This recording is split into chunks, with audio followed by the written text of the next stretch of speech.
Assalamualaikum warahmatullahi wabarakatuh. Salam sejahtera buat sahabat Kang Asep Hidayat semua dimanapun berada. Pertemuan kali ini kembali Kang Asep akan melanjutkan kisah yang sebelumnya, yaitu tugas di perbatasan Kampung Makhluk Halus bagian 4. Langsung saja kita ke bagian ceritanya.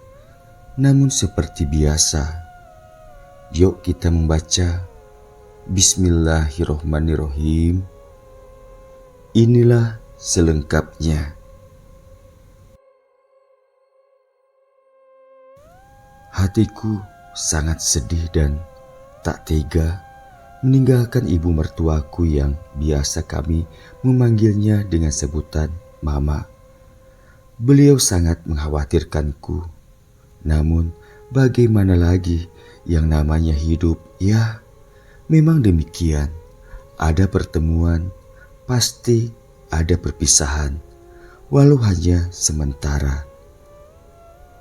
Selepas waktu sholat zuhur, kami melanjutkan perjalanan dari kota Tembilahan menuju ke kota Pekanbaru dengan menggunakan kendaraan sendiri. Untuk mengemudikan kendaraan selama 7 jam, tentunya aku belum bisa. Beruntung kami pulang bersama abang iparku, jadi beliaulah yang mengemudikan kendaraan. 4 jam perjalanan, kami singgah di sebuah masjid untuk melaksanakan sholat fardu asyar. Alhamdulillah, perjalanan lancar dan aku merasa senang. Walau entah benar aku melihat atau hanya halusinasiku saja. Sesekali ketika melintas di area perhutanan, aku seperti melihat sosok-sosok hitam menakutkan di balik pepohonan yang rimbun, memperhatikan aku. Tentu saja hal itu membuat aku terkejut, bahkan takut. Dan berulang kali abang iparku yang memahami kondisiku selalu mengingatkan agar aku terus berzikir. Setelah selesai melaksanakan kewajiban kepada Yang Maha Kuasa, kami melanjutkan perjalanan.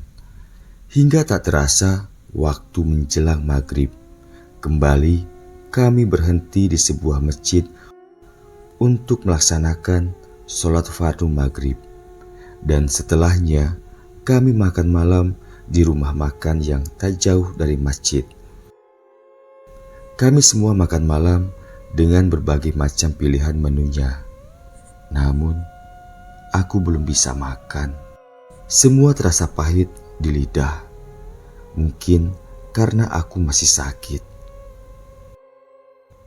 Ayah, makanlah walau sedikit. Gimana mau sembuh kalau ayah nggak mau makan terus? Ujar istriku membujuk agar aku mau makan. Duh, rasanya aku seperti anak kecil saja yang untuk makan saja harus dibujuk. Demikian pikirku. Tapi ada benarnya juga perkataan istriku. Singkat cerita, setelah selesai dan istirahat sejenak, kami keluar dari rumah makan untuk melanjutkan perjalanan yang kira-kira tinggal 1 jam lagi. Semua masuk kendaraan. Seperti biasa, aku paling suka belakangan masuk karena aku harus memberikan uang parkir terlebih dahulu yang tukang parkir itu menunggu di belakang mobil untuk mengarahkan kendaraan. Aku temui tukang parkir itu, namun di belakang mobil terlihat sedikit gelap, hanya remang bias dari stop lamp saja. Pak, ini uang parkirnya, sisanya Bapak ambil saja buat Bapak. Ujarku kepadanya seraya menyerahkan selembar uang pecahan 10 ribuan. Juru parkir itu menerimanya dan mengucapkan banyak terima kasih kepadaku. Terima kasih ya. Kenapa kamu tidak mau ikut denganku? Demikian ucap juru parkir itu kepadaku yang diakhiri dengan tawa. Mendengar ucapannya, sontak aku terkejut dan tidak mengerti dengan ucapannya. Seketika aku menatap wajah juru parkir itu. Astagfirullah. Aku hanya dapat beristighfar karena saat itu seketika tubuhku terasa kaku dengan pandangan kedua mata terus menatap wajah juru parkir itu. Di kerembangan malam di belakang mobil, aku melihat sosok menakutkan yang sebelumnya aku lihat sebagai tukang parkir. Kini seketika berubah menjadi makhluk tinggi besar dan hitam, walau bentuk wajahnya tidak terlihat dengan jelas. Entah berapa lama hal menakutkan itu berlangsung. Yang jelas, tiba-tiba saja ada yang menarik tanganku sembari berkata, "Ayo Yat, masuk lagi. Kenapa berdiri di sini?" Demikian ucapnya dan ternyata itu Bang Mul, abang iparku. Aku terkesiap dan seketika sosok menakutkan itu sudah tak terlihat lagi dari hadapanku. Aku tidak menjawab dan hanya menurut saja ketika Bang Mul membawaku masuk ke dalam mobil. Lalu kami berangkat lagi. Yat, Dayat gak boleh memisahkan diri dari kami. Masih untung barusan terlihat sama abang. Demikian Bang Mul mengingatkan aku. Iya bang, jawabku singkat. Karena jujur saat itu aku masih terasa shock dengan apa yang baru saja aku alami. Emangnya barusan Dayat lihat apa? Tanya Bang Mul lagi. Belum sempat aku menjawab, tiba-tiba saja mobil terasa oleng dan berat, seperti over muatan. Sementara di dalam mobil hanya kami berempat, yaitu Bang Mul dengan istrinya dan aku dengan istriku. Bang, dia ada di atas mobil kita, ujarku ke Bang Mul. Mendengar ucapanku, Bang Mul hanya diam dan terlihat tenang. Lain halnya dengan istriku dan istrinya Bang Mul, mereka berdua terlihat ketakutan. Kemudian Bang Mul menepikan mobil dan berhenti. Bun, ada roti gak? Tanyanya kepada istriku. Ada Yahlong. Oh ya, Yahlong adalah sebutan untuk saudara laki-laki yang tua suku Melayu. Baik, lanjut. Untuk apa? Jawab dan tanya istriku seraya memberikan beberapa potong roti. Lagi-lagi Bang Mul tidak menjawab. Setelah roti di tangannya, kemudian Bang Mul membuka sedikit kaca pintunya. Lalu ia berkata, "Ini roti untukmu, turunlah dan jangan ikuti kami." Demikian ucapnya sembari melemparkan sepotong roti keluar. Setelah melemparkan roti dan menutup kembali kaca, kemudian kami melanjutkan perjalanan. Terasa laju mobil kami kembali normal. Entahlah ritual apa yang dilakukan oleh Bang Mul, yang jelas cara yang dilakukannya benar-benar ampuh. Singkat cerita, jam 8 malam kami tiba di kota Pekanbaru.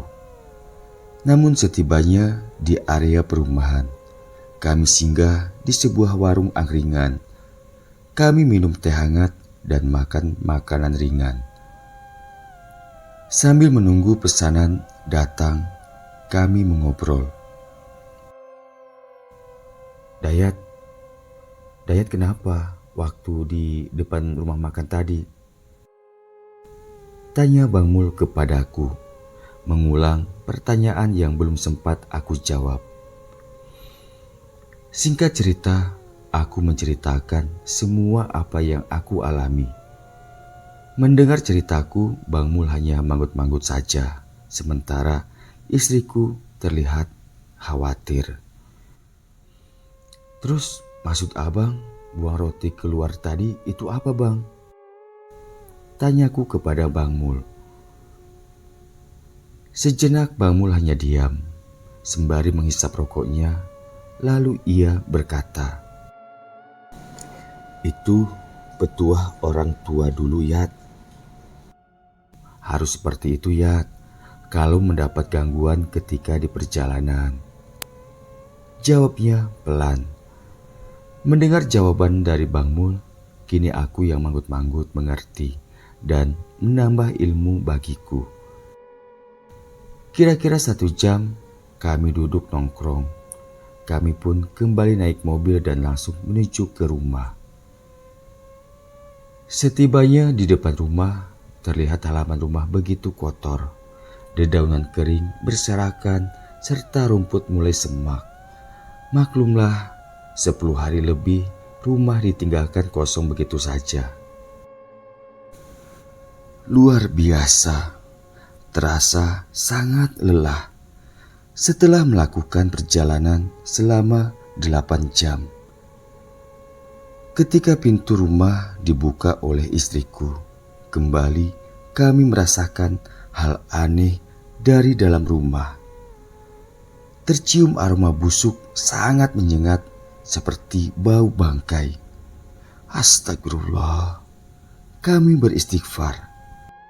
Ada apa lagi ini ya Allah? Demikian pikir kami. Jangan ada yang masuk dulu ya.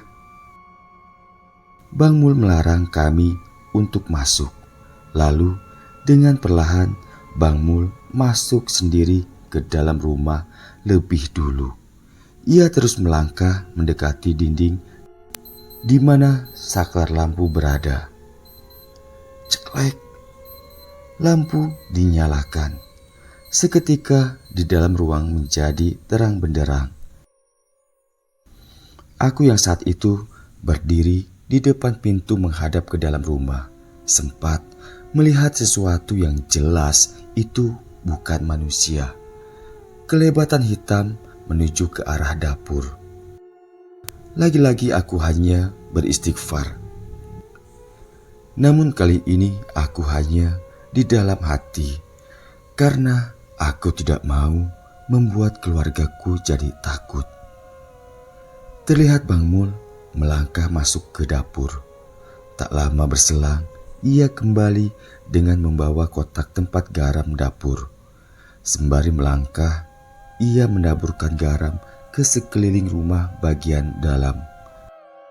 Setelah selesai mendaburkan garam, Bang Mul keluar.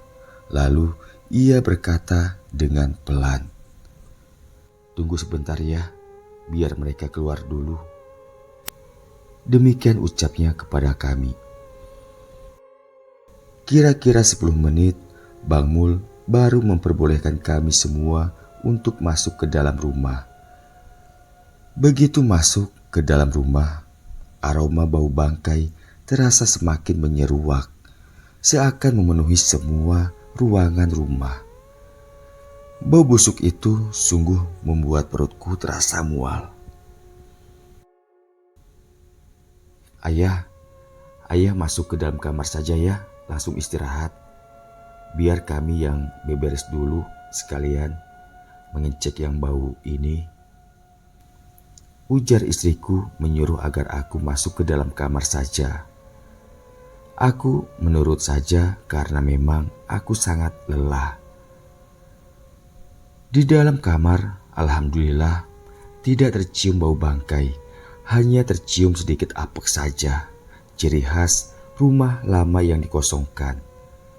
Segera aku masuk ke kamar mandi untuk bebersih diri dan berwudu karena aku belum melaksanakan sholat fardu isya. Mungkin karena sangat lelah, selesai melaksanakan sholat isya, aku langsung tertidur. Jam 5 pagi aku terjaga dari tidur karena dari luar kamar aku mendengar suara ribut. Sepertinya itu suara istriku dengan yang lainnya. Ya sudah, biarin sajalah. Emang dia mah begitu setiap subuh, selalu ribut bangunin anak-anaknya suruh sholat. Demikian pikirku. Lalu segera aku ke kamar mandi untuk berwudu dan melaksanakan sholat fardu subuh. Suara ribut dari luar kamar masih berlanjut.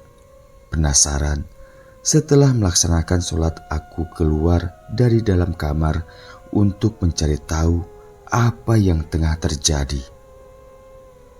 Astagfirullah.